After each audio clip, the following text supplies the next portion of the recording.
John Jones is kind of one of those guys, when he gets something, you're going to have to peel it out of his cold, dead hands to get it back from him, which is the mentality that makes him so great.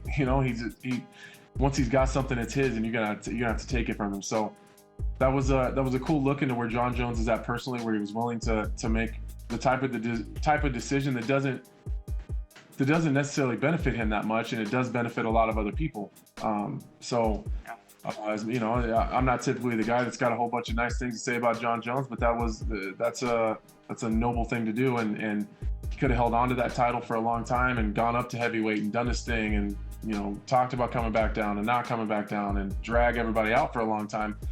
But he didn't do that. So, that's it was a surprise to me, and I think that says a lot of positive things about where John Jones is right now in his life, and it was a cool thing.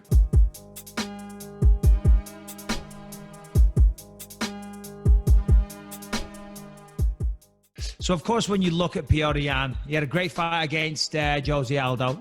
He's good, right? I know he's your competition right now, but, credit where credit's due. The man is very good. I think he's only got one loss on his record. I don't know where to start. I mean, how do you break down this fight? What do you think your strengths are, all that stuff? One would assume that it's going to be a pretty wrestling-heavy game plan, but I don't know. How are you going to approach this fight? I think I have... obviously the wrestling in my back pocket, and I kind of look at Khabib, and even that new guy, Chimaev. It's like, why get away from what got you to the show? And I kind of got away from that in the past few fights. Yeah, my wrist was torn with the ligament, but I could have forced the issue a little bit more to get the guys on the ground with Jimmy Rivera, even Cody Stamen, which I eventually got him down, but even Brett Johns, and who was the other one? Pedro Munoz. So I look at those performances, and I do think if I got those guys to the ground, that fight's over within a couple of minutes of that transaction. So I don't think it's a secret that I'm going to be looking to take Petr Yan down. That's my world. I know he's tough on the feet. He's got a lot of good weapons in the clinch. He's got good knees. He's got good elbows.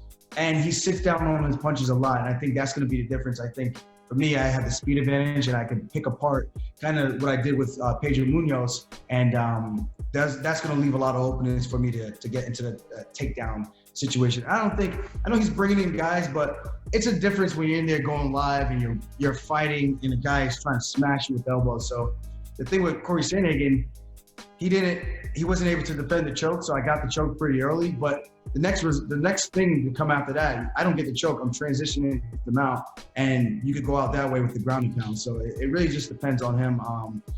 I do think the fight's going to hit the ground at least once, probably a little more than that, because I do think he's going to be able to get back up a couple of times.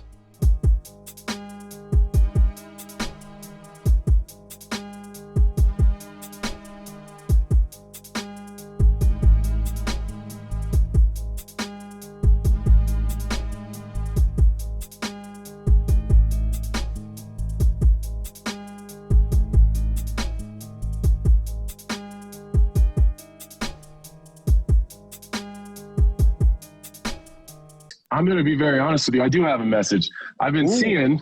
Love it. I got some mutual. I don't know if we'd say they're mutual friends, but there's some people that know him that I know, and I don't speak or read the language or whatever. But he's been talking a little shit. Like he's going to break me. He's going to make me quit. And I'm sure they're looking at the Glover fight, and that's the guy they're hoping shows up. But I'm like really excited for this fight because it you know how it is when people say they're going to break you and they're just so damn confident. Like, he's too fucking stupid to even know what he doesn't know. It's just like, that's never going to happen. It hasn't happened yet. So I just can't wait to see the look on his face, like with his intention of going in there to break me and then just to watch him slowly quit. I'm just so fucking excited for it. But the message is good fucking luck. Okay. I mean, he says you're too fucking stupid to not know what you don't know. Sorry, I love Anthony. He's a friend of mine. No problem. What do you say? Okay. I don't know where he get the information that I tell someone I'm gonna break him and I'm gonna do these things. After the Volkan fight, I didn't even do any interview. this week is this was my first interview. Last week was my first interview with John Gooden when they came. I didn't do interviews for half of a year. I didn't talk to about him.